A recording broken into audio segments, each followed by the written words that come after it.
Ելույթները 2 րոպե են լինելու։ Շնորհակալություն, պարոն Ռուբինյան,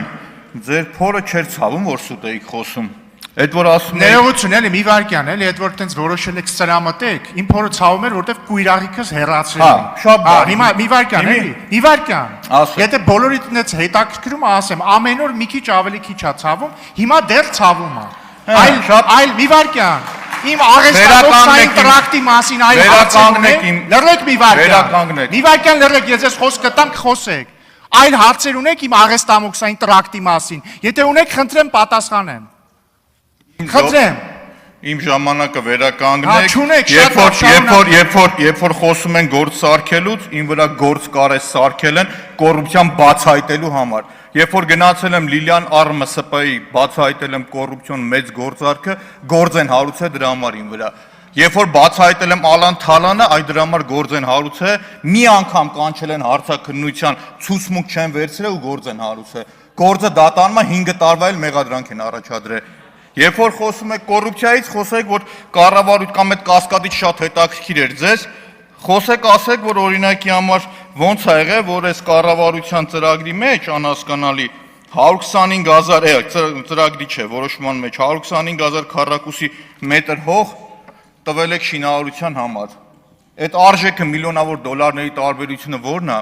Չնայած այդ ընկերության ղեկավարությունն ասում է մեզ մի 5,000 քառակուսի մետրային շինարարության համար տվել, որը բազմապատկում ես էլի այսօրվա գներով 200 միլիոն դոլար անում, 50 միլիոն դոլարով ինչի համար եք տվել։ Այդ մնացածի համար պատասխանատվություն կրողն ով է լինելու։ Երբ որ խոսում եք, խոսեք հստակ, ասեք օրինակ ոնց է նոր ծրագիրը չկա, ինչ շենք են սարքում, բայց կառավարության որոշումը կա։ Հստակ։ Երբ որ խոսում եք, խոսեք ոնց եղավ, որ ֆրանսիական Վիլմոտ ասոցիացիա ընկերությունը,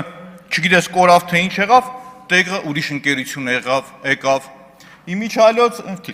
Տիկին Գալյան, ձեր ներկայացրածի վերաբերյալ ունեմ վերապահում, քանի որ այդ փոփոխությունների արդյունքում ֆինանսական կոմպոնենտ կա։ Եթե մի գործողություն, գործունեություն դուք 1 րոպեն իմ վերցրել եք։ Երբ որ 1 րոպե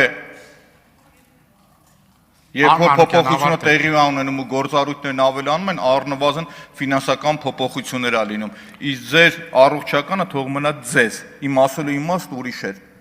Եթե չեք կարողանում ընկալել, ձեր խնդիրն է։ Ու երբ որ ստեղ անպատասխանատու բան եք ասում, գիտակցեք, որ իմ Էդուարդ Աղաջանյան։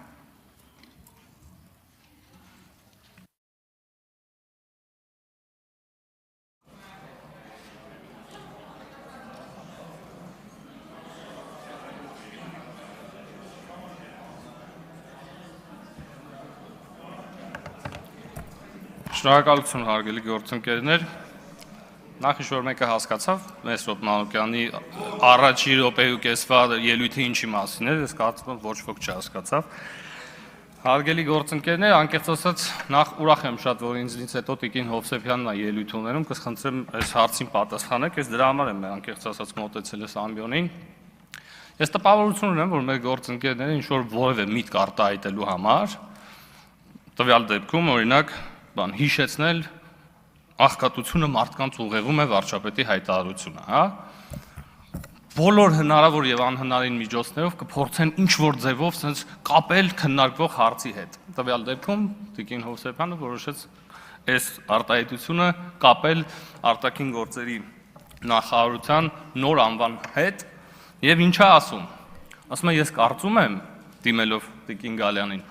ասում է ես կարծում եմ, որ արհեստականորեն պետք չի անունը փոխել նախարարության, արհեստականորեն չի կարելի նոր գործառույթ ավելացնել, ինչի ասում եմ, որովհետև այդ գործառույթը բնականից պետք է ներսից ծնվի։ Այս ինչ միտք է ժողովուրդ, ցած բան լսել էիք, այսինքն ներսից որտեղից Տիկին Հովսեփյան։ Ու փառահեղը, որ այս ամեն ինչը ինչ որ ձևով բերում կապվում է աղքատությունը ձեր ուղեղում է վարչապետի հայտարարության հետ։ Սա ինչ խոսք փառահեղ է, Տիկին Հովսեփյան կխնդրեմ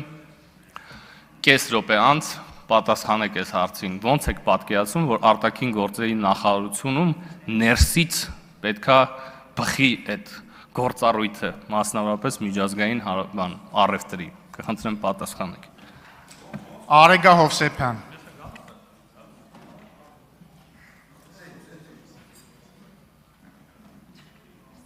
Ես ընթացքում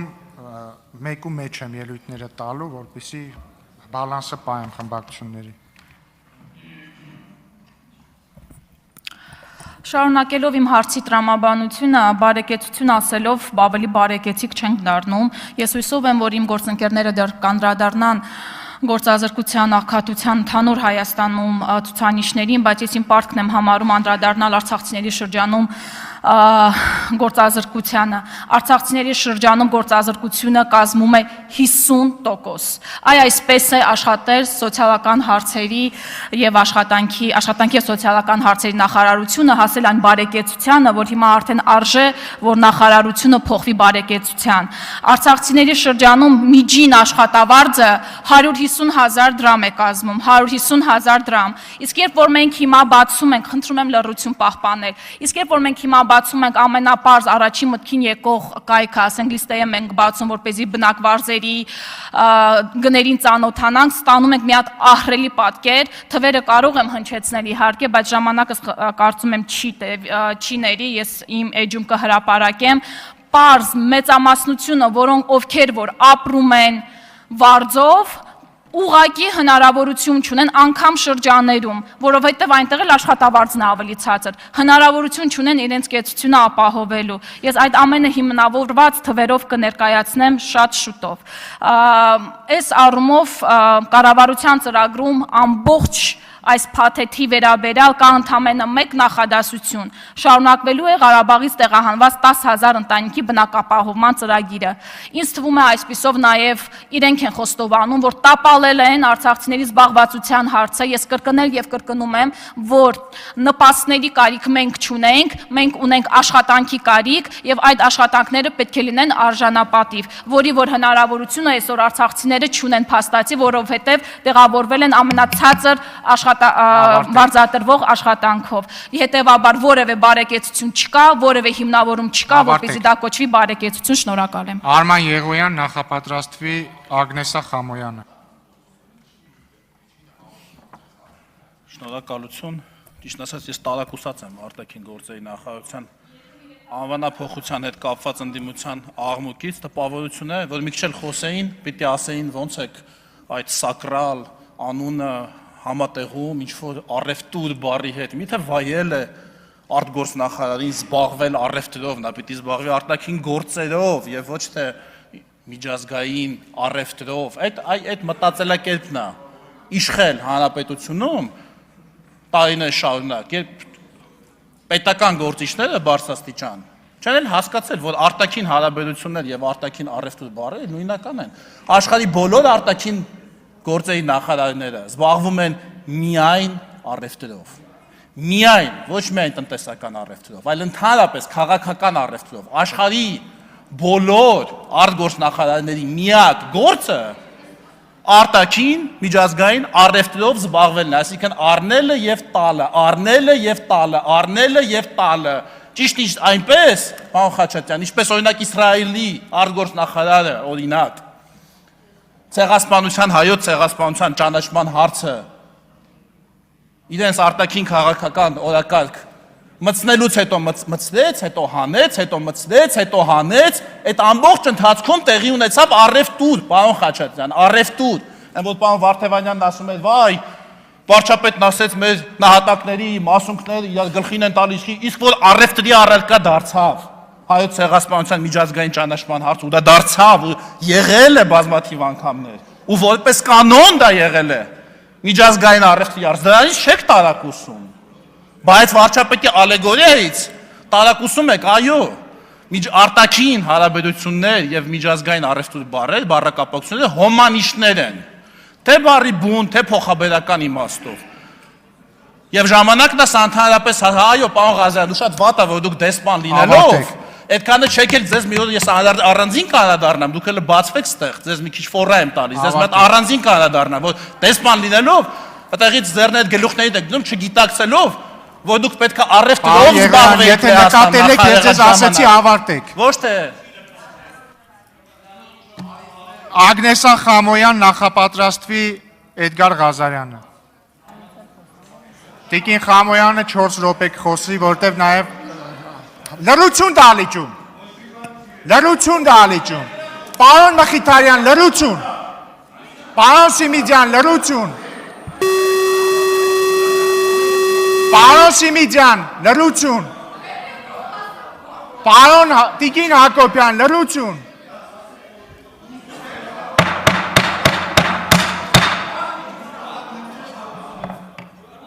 Տիկին Խամոյան, համեցեք։ Տիկին Խամոյանը նաև խմբակցության անունից ելույթ կունենա։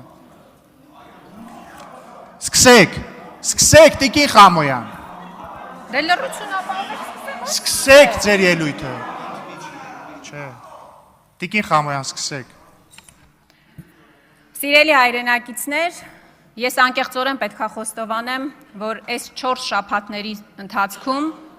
մի ելույթի եմ սպասել այս ամբիոնից։ Ես սպասել եմ Սասուն Միքայելյանի ելույթին։ Ես սպասել եմ, որ ինքը գա ու այս ամբիոնից պատմի, նկարագրի, թե ինքը ինչ է զգացել, երբ որ Նիկոլ Փաշինյանը, ձեր քաղաքական թիմի առաջնորդը, հայտարարել է, որ Ղարաբաղյան շարժումը բեռա, թակարդ է, թոկ է, որ Հայաստանի պետականությանն ու ապագան զրոյացնելու նախագիծ է։ Ես անկեղծ եմ ասում, ես անկեղծորեն ցանկացել եմ լսել Սասուն Միքայելյանին, առաջին պատերազմի մասնակից, երկրապահի նախագահ, կամանդիրին եմ ուզեցել լսեմ ի վերջո։ Ու առաջին ելույթը Սասուն Միքայելյանի ինչի մասին էր։ Հոկտեմբերի 27-ի։ Հոկտեմբերի 27-ի ողբերգության հերթական անգամ շահարկման։ Այստեղ տեսարաններ նկարագրեց պարոն Միքայելյանը, իմ ավագ գործընկերներ ասեցին, որ անգամ դալիճում չի եղել, գիտեք ուր է եղել, ամենայն հայոց կաթողիկոսի ընտրությանն է եղել։ Բայց մի բանի մասին չխոսեց, պարոն Քոչարյան։ Այս ցուցակի մասին ինչի չխոսեց պարոն Միքայելյան, այս ինչ ցուցակ է։ Այս ինչ ցուցակ է, պարոն Քոչարյան։ Վազգեն Սարգսյանը ձեր ընկերն էր, չէ՞։ Վազգեն Սարգսյանը ձեր ընկերն էր, չէ՞։ Ամբողջ կյանքում Վազգեն Սարգսյանի անունը քաղաքական կապիտալի վերածեցիք, օգտագործեցիք, բայց երբ որ ձեր ընկերոջ մարմինը դեռ չէր սառել այս դալիճում, դուք իր դիակի վրա առևտուր էիք անում։ Այո, դուք առևտուր էիք անում իր դիակի վրա։ Ու հետո ամբողջ կյանքում Վազգեն Սարգսյանի անունը օգտագործեցիք։ Բայց հետո ինչ արեցիք դուք։ Վազգեն Սարգսյանի անունը օգտագործելով դուք իր կյանքի ամբողջ նպատակը տանուլ տվեցիք, վարի տվեցիք, պարոն Քոչարյան, պարոն Միքայելյան։ Վազգեն Սարգսյանի կյանքի ամբողջ նպատակը Արցախյան շարժումն էր, չէ՞, որը ձեր այսօրվա առաջնորդը բեռ ու թակարդ է համարում։ Ես անկեղծորեն ուզում եմ հասկանալ Սասուն Միքայելյանը ինչ է զգում, երբ ամեն անգամ Նիկոլ Փաշինյանը փորձում է հիմնավորել, որ մեր նահատակները անցյալի բեռ են, խաղաղության դեմ։ Ես անկեղծ ուզում եմ հասկանալ իրեն։ Ինքը ինչ է զգում, ինքը ինչ զգացողություններ ունի։ Ինքը ի վերջո կամանդիրն է, թե ՔՊ-ի Սասուն Միքայելյանն է։ Բայց այդ հարցերի պատասխանները չկան։ Դուք տասնամյակներ շարունակ շահարկում եք Վազգեն Սարգսյանի անունը։ Տասնամյակներով շահարկում եք, այդ մարդու անունը շահարկում եք դուք։ Բայց նորից եմ ասում, երբ որ իր դիակը չէր սառը, դուք հեղաշրջում էիք ուզում անել։ Ասում եմ ցարի բոգն էր Ռոբերտ Քոչարյանը։ Այդ ցարի բոգի առաջ պաշտոնները ձեր մեջ էիք արել ու իշխանություն էիք ցանկանում վերցնել։ Պարոն Քոչարյան այստեղ հետաքրքիր հարցադրումներ է անում։ Ասում է, այո, ես էլ պետք է հարցեր տամ դատախազին։ Ես էլ հարցեր ունեմ, պարոն Քոչարյան, նույն հանձնաժողովում ենք լինել, ուրախ եմ։ Օրինակ դուք ինչի՞ չեք հարցաքնվել այս տարիների ընթացքում, այս ցուցակով։ Դուք ինչի այս ցուցակով չեք հարցաքննել։ Դուք եք 8 տարի շարունակ շարքում հոկտեմբերի 27-ը ու ամեն առիթով փորձում մեղադրանքի սլակները ուղղել Ռոբերտ Քոչարյանի դեմ։ Այս ցուցակով դուք ինչի չեք հարցաքնվել եւ նորից եմ ասում, ես հուսով եմ, որ Սասուն Միքայելյանը այս ամբիոնից կպատասխանի, ինքը ի վերջո կամանդիրն է, թե ՔՊ-ի Սասուն Միքայելյանը։ Գերամ Մանուկյան նախապատրաստվի Վահագն Ալեքսանյանը։ Հարգելի գործընկերներ, ես հասկանում եմ, որ 20 քանի օր նիստ ենք անում, բայց զսպեք ձեր էմոցիաները։ Ընդհանրապես բոլորը զսպեք ձեզ։ Պարոն Մանուկյան, խնդրեմ։ Ես նոր եմ հասկանում, թե երիտասարդ սերնդին ոնց են այսքան տարի մոլորեցրել հոկտեմբեր 27-ով, մարտի 1-ով։ Բայց գյուղից մարդ կա, Ժորժ ջան, այստեղ։ Հիշողություն կա։ Հիշողություն կա։ Մանրամասը սկսենք հոկտեմբեր 27-ը անդրադառնալ։ Անցագիրը ոնց իջեցած, նայեք, հատկապես այն բոլոր մարդիկ, որ չեն հիշում 99 թվականին այս մետալ իսկացել չկար, ով մինիստրների հետ գործ ուներ կարողանում էր ազգային ժողով մտնել։ Նեն չի որ ՊՊՑ-ն այն ժամանակ բաներ, ձեր սիրած ՊՊՑ-ն։ Սասուն Միքայելյանց պա չարի բոգեր Ռոբերտ Քոչարյան։ Բա Արամ Զավենի Սարգսյանը ողորմի ձեր սպանած, Մանվել Գրիգորյանի ու Սեյրան Սարոյանի գլխավորությամբ ոնց են այդ կորտեժներով ամեն օր գալիս կառավարության շենք։ Ով էր տերուտ իրականը Հայաստանում։ Ով էր գլխավոր դատախազը։ Ոնց էր երկրապան ամբողջ օրը կառավարության շենքում։ Ով էր տերուտ իրականը։ Չեք հիշում։ Չեք հիշում դրա համար օգտվում են ու կեղծում են պատմությունը։ Այդ ժամանակ նախաքննության տերուտ տիրականը եղել է Արամ Զավենի Սարգսյանը, Ջանգիրյան Գագոն, մնացածը, որ ինչ ուզեցել են դրանց գլխին արել են, ինչ ուզեցել են արել են, 8 տարի էլ ունեցել եք, տանեիք գեղունները, հանեիք ասեք դե պատմի ճշմարտությունը, որտեղ դուք գիտեք ճշմարտությունը, որտեղ դուք գիտեք, ինչ վերաբերում է Վազգեն Սարգսյանին, ժողովուրդ, Վազգեն Սարգսյանի անունը չտակ, մեղ կա, երբ որ ասում են Տիգրանաշենը անկլավա դուք Վազգեն Սարգսյանի նորից եք թաղում։ Վազգեն Սարգսյանից պոյս տվեք, 98 թվականի հունվարի իր հայտնի Զինուժի մամուլի ասուլիսը լսեք, թե Ռոբերտ Քոչարյան, Վազգեն Սարգսյան, ինչ համագործակցություն ա եղել։ Տիկին Յոլյան, շատ ցավում եմ, որ դուք չենք ընտրվել, բայց ավելի լավ է սկզբունք պահել, քան վիզը ծռած ինչ որ քվեից ակնկալել։ Ավարտեք։ Սկզբունքով Սարգսյան Արտուրն է, որ ոչ մի բանի առաջ չկանգնեց, դրա համար այսօր զրկված է ազգային ժողովի Պարոն Մանուկյան, ավարտեք։ Հարգելի գործընկերներ, մի հատ կարող եք ինձ բացատրել ձեր ելույթները ինչ կապ ունեն կառուցվածքային փոփոխության հետ կառավարության։ Ասելիք ունեիք, ասեցիք, վերջացրեցիք, всё, մնացեք օրակարգի մեջ այսուհետ։ Վագն Ալեքսանյան նախապատրաստվի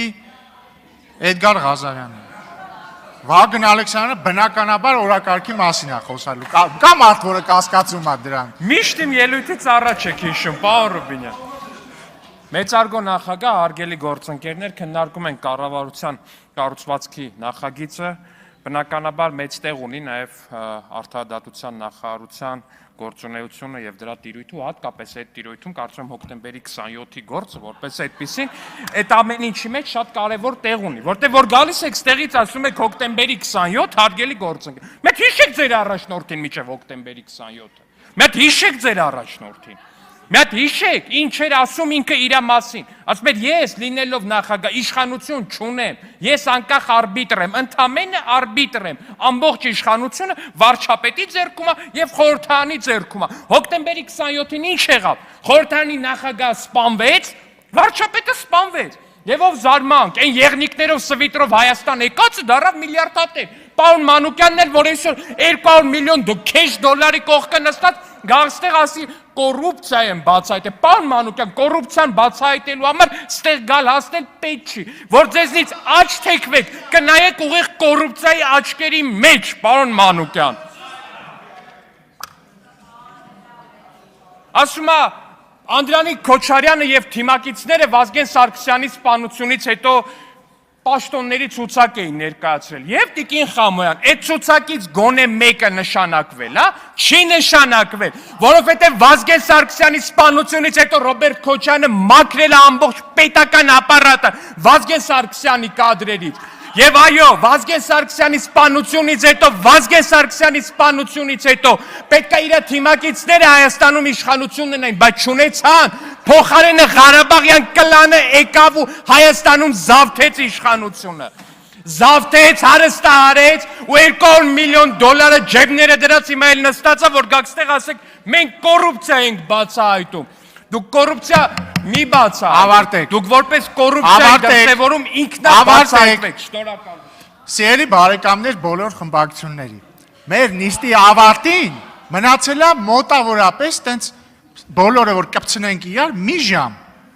Ուզում եք հարամ անենք, հա, այս նստաշրջանը։ Ասենք ամոթ, հա, առանց բան խփոցու ավարտելը։ Զսպեք ձեր ցավը տանեմ։ Կա օրակարգ։ Օրակարգը կառավարություն, սա նաև անհարգալից վերաբերմունք է։ Մեր ժողովրդի հանդեպ կառավարության ներկայացած կառուցվածքի, կառավարության կառուցվածքի հարցն ենք քննարկում։ Այդ հոկտեմբերի 27-ը բան ամեն քարորիայի մեջ կա հայտարարությունների ժամ։ Ինչքան ուզում եք եկեք հայտարարությունների ժամ օգտագործեք գտեք հոկտեմբերի 27-ի մեղավորներին։ Հիմա քննարկում ենք կառավարության կառուցվածքը։ Եվ այստեղ իհարկե մեծ խոսք ունի ասելու ուժեղ Հայաստանի լավագույն իրավաբան Էդգար Ղազարյանը, համեցեք, ելույթի հերթը ձերն է։ Բանավեճի գնացեք իրար հետ, Ալեքսյանի հետ գնացեք բանավեճի։ Պարոն Ղազարյան, համեցեք։